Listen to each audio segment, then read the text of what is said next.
నన్ను నమ్ముకున్న నా వాళ్ళని నేను చావనివ్వను. కాళ్ళు చేతులు లేని ఈ బతుకు బతకాలని లేదు. నీ అవిటితనం పోతుందిలే. ఎలా పోతుంది? 2 చేతులు లేని దాన్ని ఈ జన్మలో నా చేతులతో నీకు పసుపు కుంకుమలతో అభిషేకం ఎలా చేయగలను? 2 చేతులు కాదు, నా 8 చేతులు నీకిస్తాను. లే, అభిషేకం చెయ్యి.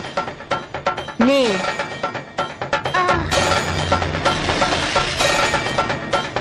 అభిషేకం చెయ్యి.